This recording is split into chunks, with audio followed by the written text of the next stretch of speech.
Bon, écoutez, on va démarrer, hein, les personnes nous rejoindront dans le fil de la discussion. Voilà, je vous dis bonjour, même si j'ai commencé un petit peu à parler, mais bonjour à toutes et à tous. Merci d'être présents. J'espère que vous m'entendez bien. A priori, oui, puisque Madame Hérault m'a répondu tout à l'heure, donc c'était le test. Merci, Madame Hérault. Voilà, donc je sais que votre temps est compté, que vous avez effectivement beaucoup de choses à traiter dans vos établissements. Merci d'avoir pris un petit peu ce temps. On est sur un format court, on l'a souhaité effectivement, hein.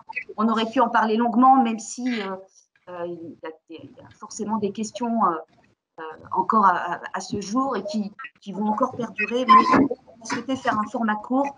On reviendra vers vous ultérieurement s'il y a besoin pour pouvoir travailler encore sur cette indemnisation forfaitaire Ségur. Et donc, vous êtes bien sur le bon webinaire, indemnisation forfaitaire Ségur. Donc, êtes-vous prêts? Voilà, point d'interrogation. L'organisation, donc là, tous les micros normalement sont coupés. Il y a juste celui de Marcel-Édouard Bretèche qui m'accompagne et puis moi-même, voilà, qui allons parler. On vous laissera bien sûr la parole après. Vous pouvez aussi intervenir, voilà, si vous mettez des petits messages pendant le webinaire ou des questions ou des témoignages, voilà, n'hésitez pas. On n'est pas vraiment nombreux, donc voilà, on va dire qu'on est entre nous, qu'on peut effectivement discuter librement sans problème. Voilà, un format d'une demi-heure, 20-25 minutes d'explication de notre part, et puis après, voilà, questions-réponses. On démarre. Bon, notre présentation, voilà, on a mis un petit slide sur la présentation. Donc, je suis Christine Blanc-L'Oeil, je suis expert comptable, commissaire aux comptes chez Baker Tilly Strego, et j'interviens essentiellement dans le milieu associatif. Hein, j'accompagne depuis longtemps ces structures-là, principalement dans le médico-social, mais pas que. Et puis, je suis moi-même aussi engagée personnellement dans le monde associatif. Donc, voilà, je pratique moi aussi au niveau privé des fonctions trésorières dans une association. Donc, je suis aussi sur le terrain et au cœur de l'action. Voilà. Et puis, je suis accompagnée par Marcel-Édouard. Bonjour à tous. Alors moi, je suis bien moins sachant que Christine, hein. Avocat depuis 8 ans chez Horatio en droit social. Donc j'interviens auprès des différentes structures pour les accompagner au quotidien. Et on a effectivement beaucoup d'interrogations ces dernières semaines, comme vous le rencontrez vous aussi dans vos structures. On va pouvoir y répondre. Alors, un point sur le rappel un peu du contexte. Il y a des choses que vous savez, mais ça nous paraissait forcément important de pouvoir revenir quand même sur le contexte, aller C'est ça, un vraiment dans le vif préalable. du sujet. Ouais. Préalable nécessaire. Alors on parle souvent du Ségur, comme si c'était un synonyme de négociation. C'est pas tout à fait le cas. C'est vrai que il y a un parallélisme direct avec le Grenelle de l'environnement. Pour information, Ségur, c'est le nom de l'avenue du ministère de la Santé et de Solidarité, comme c'était le cas pour le Grenelle. En tout état de cause, il y a eu, sur cette avenue-là, une négociation importante entre, l'État avec le Premier ministre, le ministre concerné et les syndicats, qui ont donné lieu donc, en pleine période de crise sanitaire, hein, comme tout le monde le sait, à des négociations importantes. Hem, on va s'attarder sur le premier pilier finalement, hein, transformer les métiers et revaloriser ceux qui soignent. Mais comme vous le savez, ça s'intègre dans un environnement qui est plus large, puisqu'on retrouve quatre piliers. Je m'y attarde pas, hein, vous les connaissez. C'est simplement pour rappeler le contexte. Donc là, on va vraiment entrer en détail sur cette revalorisation qui a été souhaitée et qui a abouti à une négociation sur le sujet, donc revalorisation du personnel. Alors, même s'il y a 4 piliers, qu'effectivement, on va voir que le pilier 1, juste un aparté sur les autres piliers qu'il ne faudra pas mettre de côté parce que là aussi, il va y avoir des financements à la clé, enfin, au-delà des financements à la clé, des actions, hein, des décisions sans doute à prendre. Je parle principalement en termes d'investissement. Donc voilà, c'est en marge de notre réunion, mais on sera aussi en veille par rapport à ces financements et ces actions particulières en termes d'investissement. Alors, vous le savez au niveau des montants, mais on ne se voyait pas là aussi ne pas parler du Ségur sans rappeler les montants, même si vous les connaissez sans doute par cœur. Donc, les niveaux visés par la revalorisation socle pour le secteur privé et puis le calendrier. Donc, pour le secteur non lucratif, c'est juste un rappel, hein, pour un salarié à temps plein, pour les personnels non médicaux, donc ça ne comprend pas les médecins. Donc, les montants, donc plus 90 € net par mois à compter du 1er septembre 2020 et plus 93 € net par mois à compter du 1er décembre 2020. Ce qui fait effectivement l'addition 183 € net par mois et la loi de finances prévoit effectivement des montants nets, bien évidemment, puisque chaque entité peut avoir ses propres taux de cotisation. Pour le secteur commercial qui est aussi concerné, pour là aussi un salarié temps plein et pour les personnels non médicaux, les montants sont légèrement inférieurs, donc plus 80 € net par mois à compter du 1er septembre 2020 et le même montant, plus 80 € net par mois à compter du 1er décembre 2020. On ne va pas s'attarder sur cette slide-là, je pense que vous connaissez ces montants-là. Donc, sur la partie d'après, donc un point important aussi dans le contexte, c'est le financement de la mesure, hein, au-delà bien évidemment des montants et des négociations à avoir avec vos personnels. Bien évidemment, on est sur un financement en contrepartie, un financement de la mesure, une mesure qui est pérenne, j'insiste, pérenne, et donc un financement pérenne. Donc, on est vraiment dans un point important sur lequel il ne faut pas se louper là sur 2020-2021, puisqu'on est encore une fois sur une pérennité de la mesure et dans son versement et dans son montant et dans son financement. Donc l'ensemble de la mesure est financé par l'État, hein, c'est prévu par la loi de financement de sécurité sociale, quel que soit le statut des personnels, avec quelques particularités, mais on verra ultérieurement. Des crédits, ce sont donc des crédits de l'assurance maladie qui sont versés par les ARS, hein. On verra là aussi que concernant les EHPAD, c'est bien l'ARS qui verse la totalité de ces financements, indépendamment des sections tarifaires. Le point important aussi, c'est l'opposabilité aux financeurs. En quoi cette mesure est opposable aux financeurs. Donc, on rappelle que c'est un crédit, ce sont des crédits qui sont prévus par une loi, donc par la loi de financement de sécurité sociale, et c'est important. Et donc, cette opposabilité, elle est essentielle, c'est-à-dire que la moindre contestation, et on va revenir là-dessus, hein, la moindre contestation, la moindre divergence que vous pourriez constater entre les versements, entre ce qui est prévu par la loi et ce qui a été financé, ce que vous recevez en financement, eh bien, il y aura ce critère d'opposabilité qui est un point essentiel.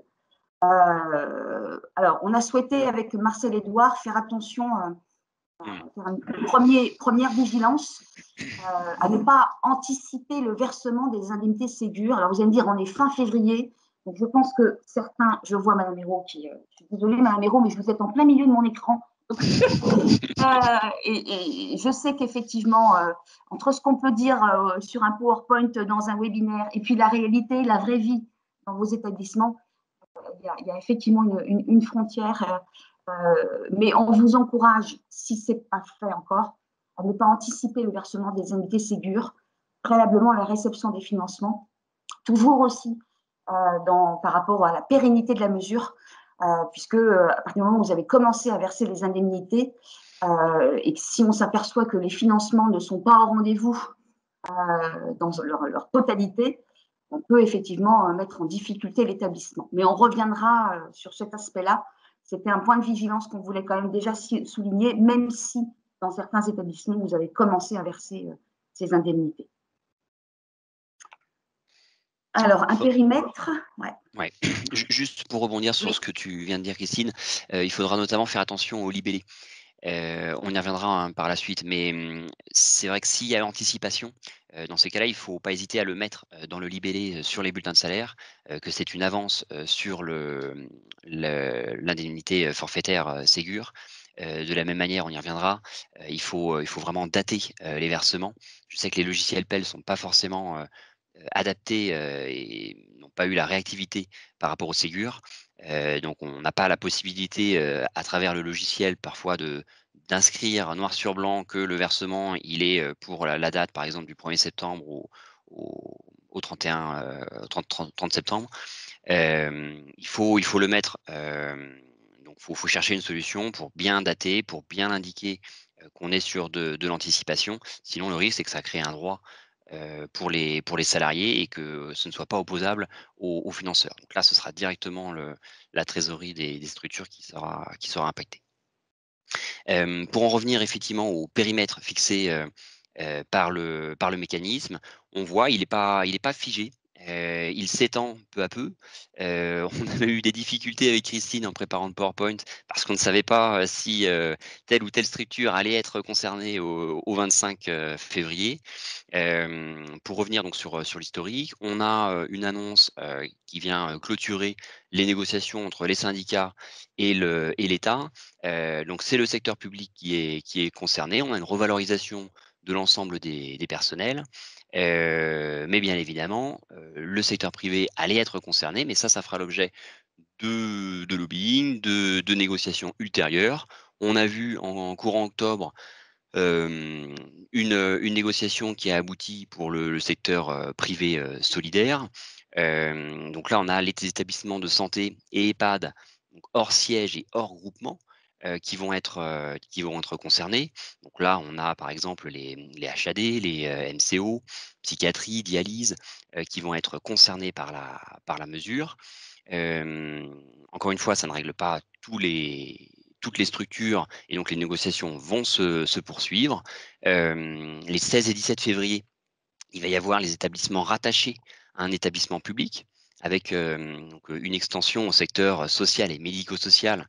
C'était attendu, voilà, c'est acté, dorénavant. Et là se pose encore la question, par exemple sur les SIAD, est-ce qu'on a une extension? À ce jour, il n'y a pas de texte qui permette cette extension-là, mais quand on regarde les différents, débats, et quand on regarde la communication, qui est faite, donc au-delà du juridique, ce qui paraît dans les éditions, grand format, dans les conférences, du ministre de la santé, on voit qu'il y aura une extension, mais on n'a pas encore de date. Donc faut en tout cas, s'y préparer. Donc tout ça pour dire que, on a un périmètre qui est fixé, mais qui est évolutif, et qui sera certainement plus large, qu'il ne l'est déjà aujourd'hui. Donc on est en veille effectivement sur ce périmètre, hein, il y a des négociations qui sont compliquées. Mmh, Enfin je lisais que, si en 2021, il y avait un élargissement du périmètre aux structures, à toutes les structures, mmh. sociales et médico-sociales, rattachées, enfin privées, on parle de presque 2 milliards d'euros. C'est Enfin ça. là, Après, on reste faut terre les à terre, financements, mais au bout d'un hein. Mmh. moment, voilà, c'est ça, hein, c'est le nerf de la guerre en ce moment, dans les discussions. Mais quand on parle de discrimination ou de équivalence de rémunération par rapport à un même poste, il est clair qu'aujourd'hui, entre un SIAD qui est privé et un SIAD qui est rattaché à un établissement public, Mmh. enfin, je vais me faire ma petite touche personnelle, mais je ne vois pas en quoi il y a une différence en termes de prestations. Je pense que la prise en charge est la même pour les personnes. Ah, voilà, Mais ça c'était ma petite aparté tu l'as dit personnelle. Christine, on est sur un mécanisme qui a vocation à être pérennisé, qui sera pérennisé. On le sait, c'est inscrit dans les textes et on voit aussi que les budgets qui ont été alloués pour l'année 2020 seront très certainement insuffisants parce que ça ne coïncide pas, ça n'est pas cohérent avec la réalité, avec les besoins, exprimés par les structures. Donc ça veut dire qu'il va y avoir un différentiel et ce différentiel, il va amener de nouvelles dépenses, alors même qu'on va élargir le périmètre. Donc c'est vrai que le mécanisme dans sa globalité va être certainement difficile à tenir, pour les financeurs. Alors, quels sont les bénéficiaires?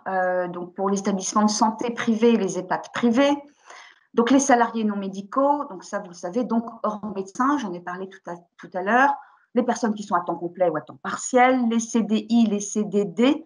Un petit focus sur les CDD, je crois, Marcel-Édouard. Oui, tout à fait. Il y a un arrêt, très important, du 13 janvier 2021, donc c'est très, très récent, qui vient étendre la mesure, le mécanisme du Ségur aux CDD qui seraient sortis des effectifs au moment où on met en place l'accord. Je m'explique. L'accord, on l'a vu, il est rétroactif au 1er septembre 2020.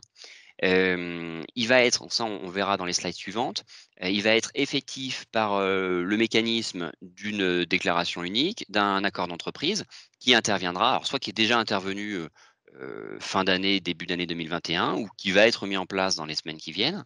Mais quoi qu'il en soit, on va avoir une revalorisation qui sera effective pour les salariés à partir du 1er septembre. Juridiquement, un accord d'entreprise, une déclaration unique qui va être mis en place dans une entreprise ne vaut que pour l'avenir. Donc, on a du mal à comprendre juridiquement que les personnels qui sont sortis des effectifs puissent en bénéficier. Alors, ce qui n'exclut pas, quand un texte vaut pour l'avenir, ça n'exclut pas que on met en place un versement après l'accord d'entreprise. Une fois qu'il est en place, on met en place un versement qui lui-même est rétroactif. Mais par contre, le personnel qui est sorti, normalement, ne peut pas bénéficier de la mesure. Et là, on a une jurisprudence du 13 janvier 2021. En plus, les juges de la Cour de cassation ont mis en la plus large communication autour de cet arrêt-là. Elle est parue dans toutes les revues. On a la volonté d'une diffusion la plus large, encore une fois, du mécanisme en jeu. Et le mécanisme en jeu, c'est l'égalité de traitement. Il se fonde sur l'égalité de traitement pour nous indiquer que les CDD qui seraient sortis des effectifs, alors même que le mécanisme n'est pas encore passé, mais qui était bien présent au 1er septembre, devront bénéficier de la mesure. Donc là, concrètement, dans vos structures, vous avez très certainement des CDD, parce qu'on a souvent des remplacements sur vos structures, un besoin de personnel.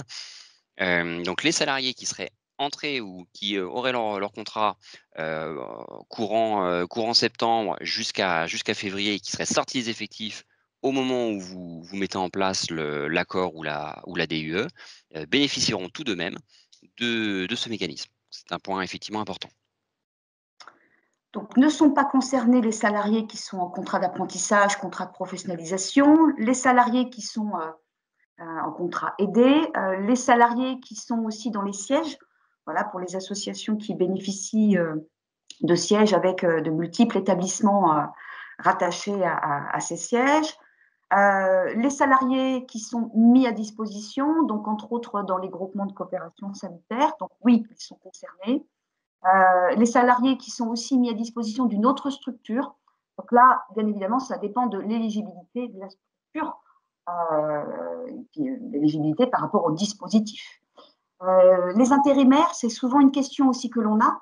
Donc les intérimaires, alors les intérimaires, bien évidemment, ne sont pas salariés en tant que tels de la structure, donc normalement, enfin, ne bénéficient pas de l'application des accords collectifs qui auraient pu être conclus dans la structure. Pour autant, au regard du principe d'équivalence des rémunérations, ces personnes qui sont en intérim doivent bénéficier, donc par le biais des agences d'intérim qui les emploient, doivent bénéficier aussi de la revalorisation Ségur. Voilà, pour les bénéficiaires. Le formalisme juridique, donc la slide d'après. Ah, nous avons quelqu'un à la technique normalement. Voilà, merci, je referme. Alors, Marcel Edouard. Donc, quel formalisme juridique pour la mise en œuvre de ce mécanisme? On a finalement 4 grands cas de figure. Est-ce que la structure est adhérente FEAP ou non? Est-ce qu'il y a la conclusion d'un CEPOM dans la structure ou non? Si on est adhérent FEAP, on n'a pas finalement grand-chose à faire. Nous, on va préconiser de mettre en place une déclaration unique, unilatérale plutôt, de l'employeur, mais finalement, c'est qu'une reprise de la DU FEAP, peut-être plus explicite. C'est vrai qu'elle a le mérite d'être relativement claire, mais elle pourrait être explicitée sur plusieurs points. Mais c'est qu'une redite. Juridiquement, l'accord FEAP est suffisant. Si par contre la structure n'est pas adhérente FEAP, dans ces cas-là, on doit initier une négociation au sein de la structure qui se traduira soit par un accord d'entreprise ou en cas d'échec des négociations, l'employeur aura la possibilité de passer par une déclaration unilatérale. Mais donc, encore une fois, en cas de non-adhésion FEAP, il faudra un accord au sein de la structure. Ça, c'est le point important à retenir. Et puis, il y a 2 autres situations. Est-ce que la structure a conclu un CEPOM ou non?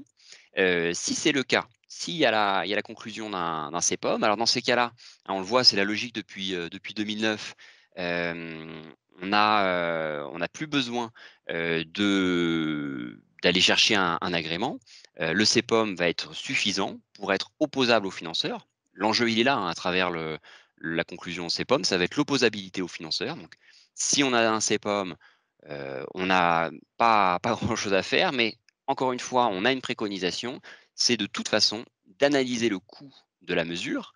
Donc là, cette fois, cette analyse, on ne va pas la porter, on ne va pas demander l'agrément de ce document, de cette analyse, mais de toute façon, il faudra la faire, ne serait-ce que pour vérifier que les montants alloués par l'ARS sont cohérents avec les besoins de la structure. Si ce n'est pas le cas, il faudra revenir et redétailler ce montant total. Ça, Christine y reviendra par la suite. Et s'il n'y a pas de conclusion CEPOM, il faut que l'analyse du coût de la mesure soit annexée à l'accord d'entreprise ou à la DUE pour recevoir un agrément ministériel. Et c'est cet agrément ministériel qui permettra l'opposabilité aux financeurs.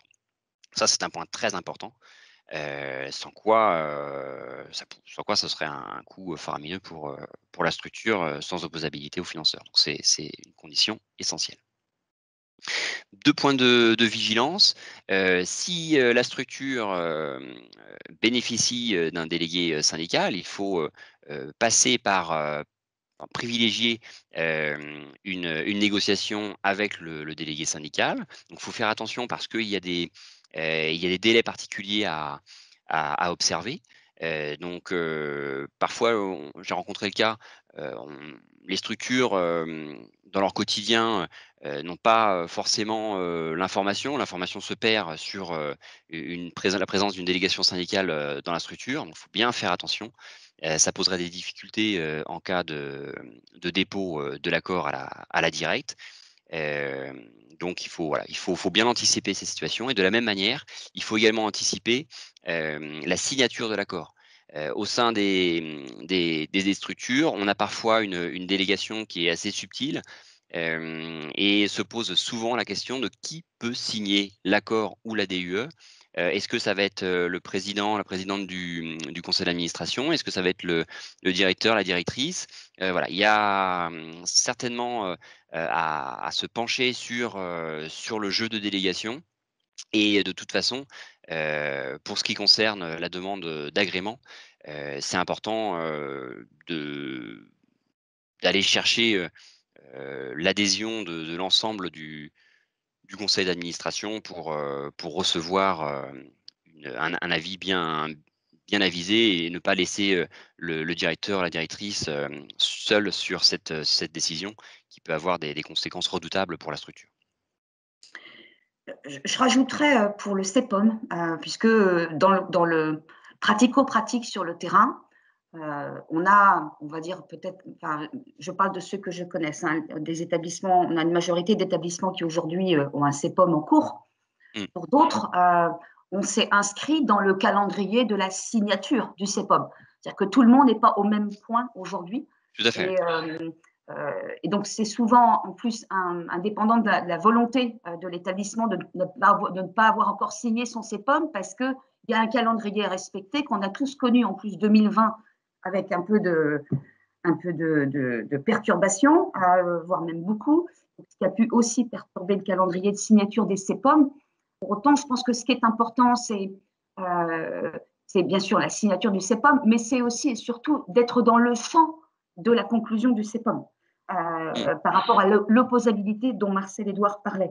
Hein, oui, tu as raison.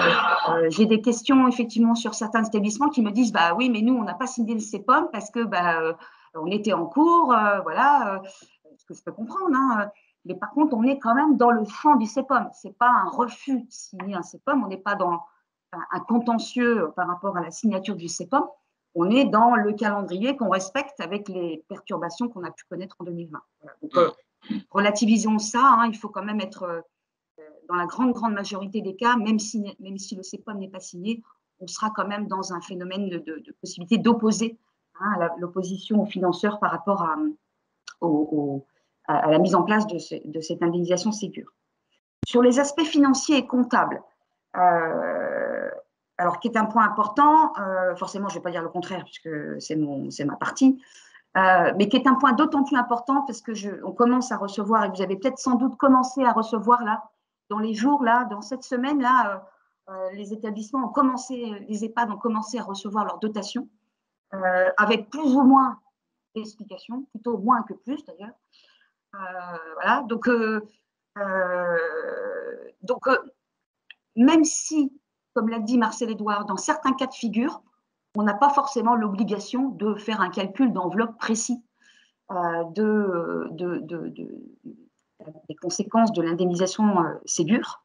Pour autant, je vous encourage, c'est au-delà de l'encouragement, je mets en gras, en capital, à faire le calcul de cette enveloppe, puisque au vu des premières réponses qu'on commence à recevoir là, j'ai encore eu un mail ce matin pour m'informer d'une dotation qui a été reçue par des établissements.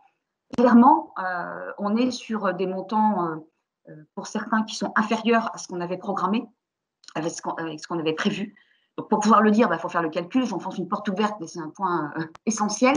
Donc, si on va sur la contestation, sur la revendication, bien évidemment, il faut avoir des choses étayées, assises sur des paramètres et des paramètres qui sont bien évidemment relatifs et en relation avec la loi de financement de sécurité sociale, tous les textes, les instructions et les notes d'information que vous avez pu recevoir. Donc, c'est un point important. Il va falloir passer du temps sur cette enveloppe à calculer et aussi sur essayer de voir comment ils ont pu calculer eux-mêmes les dotations que vous avez pu commencer à recevoir. Je vais revenir là-dessus après.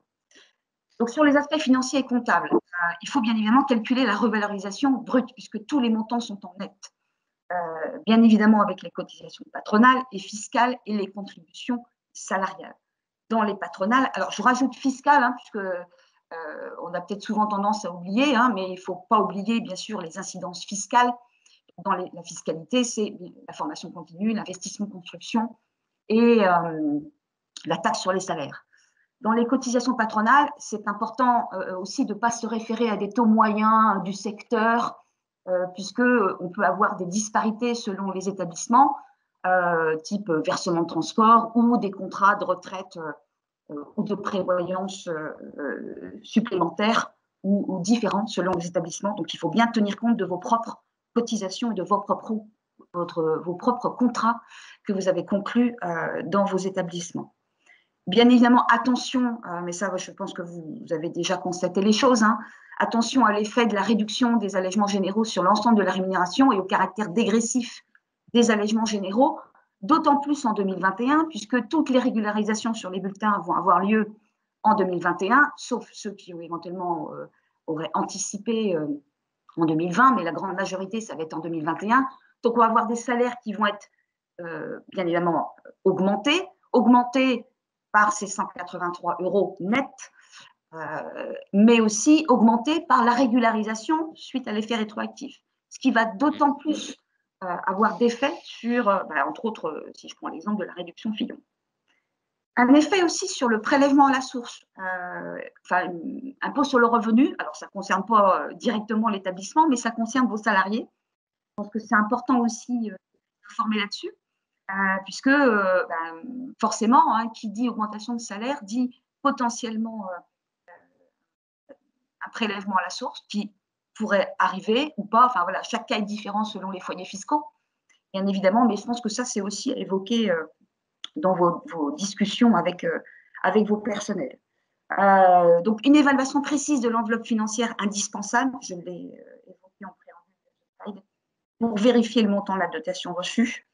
En fonction de l'effectif 2021, y compris les remplacements, ne pas oublier les remplacements, Et puis, aussi pour préparer les EPRD à établir, vous allez me dire c'est loin, mais le temps passe vite. Et on aura des EPRD à faire normalement au mois de juin. Donc ces EPRD devront tenir compte du Ségur et des dotations aussi qui vont nous être attribuées à partir au titre de l'année 2021. Donc si on peut préparer aussi cet épisode-là, voilà, c'est pas plus mal. Et puis, indépendamment de ça, on voit bien que l'enveloppe financière, encore une fois, est importante puisque les premiers retours que l'on a aujourd'hui, les ARS nous disent, bah, écoutez, nous en région, on nous a attribué des enveloppes qui sont calculées au niveau national. Voilà, on n'a aucun moyen d'avoir. Eux-mêmes n'ont pas connaissance du détail des calculs. Voilà, donc ce qui est quand même assez compliqué pour pouvoir discuter. Donc, c'est aujourd'hui difficile de savoir pourquoi on a 40 000 ou 50 000 ou 30 000.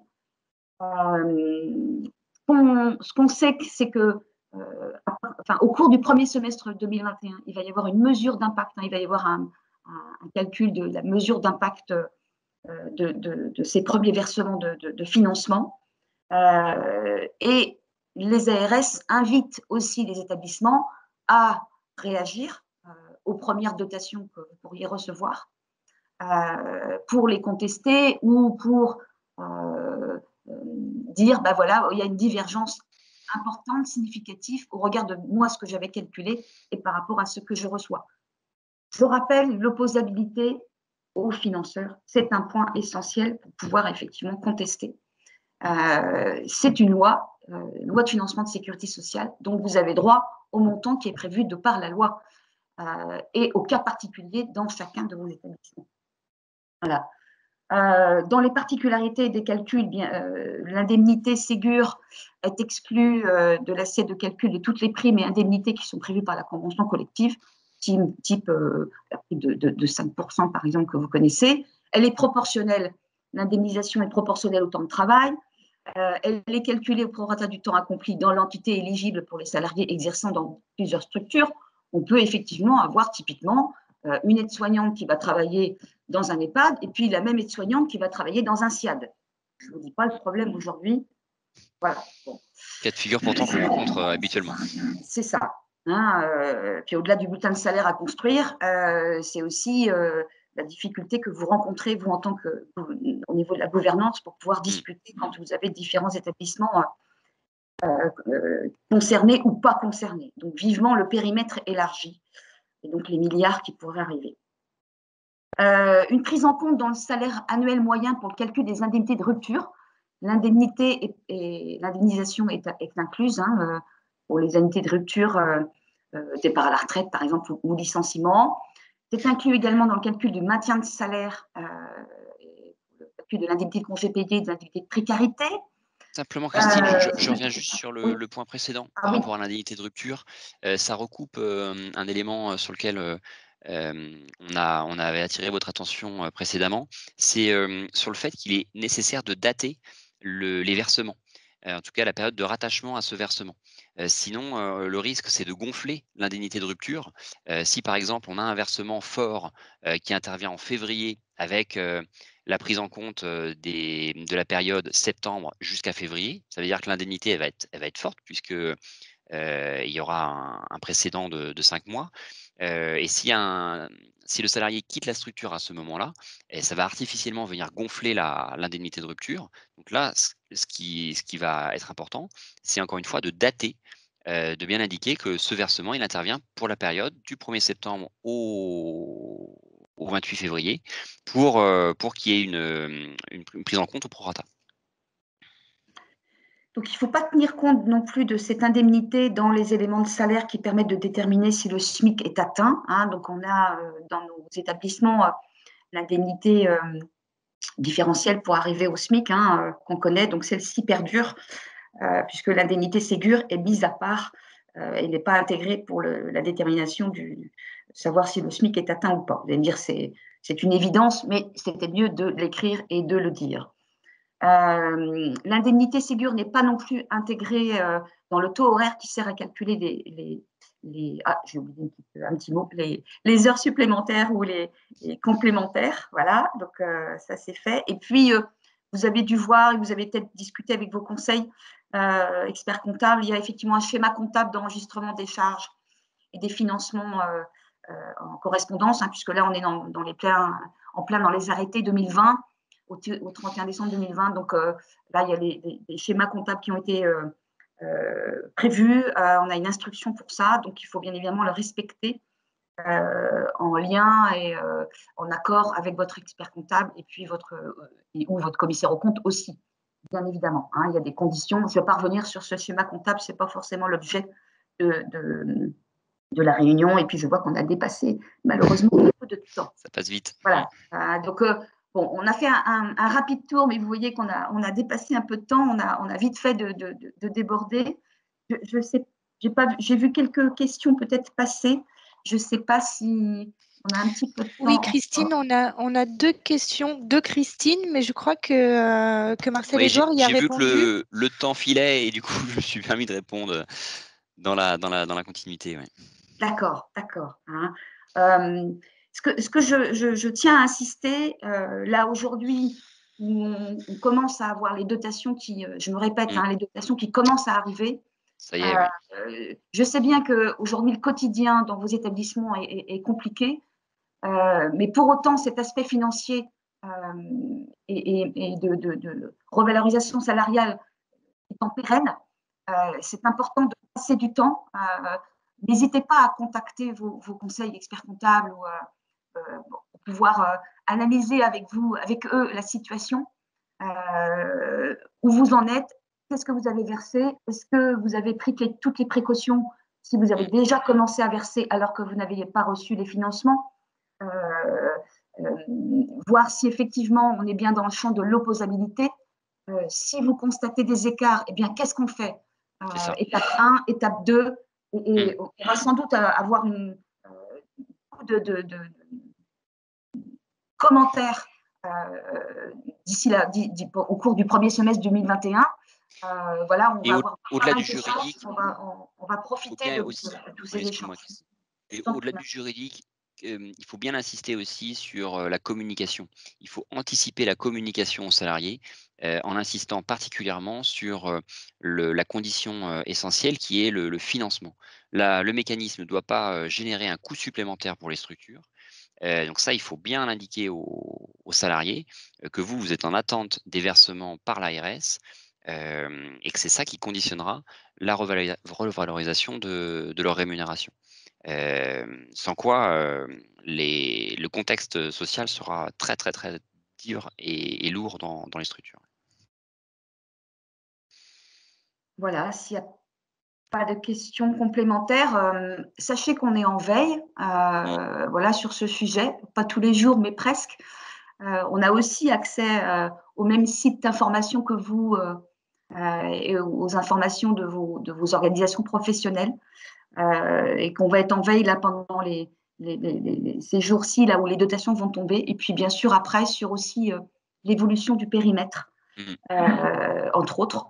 Voilà, on est à votre disposition. Je vois qu'il y a une petite question sur le PowerPoint.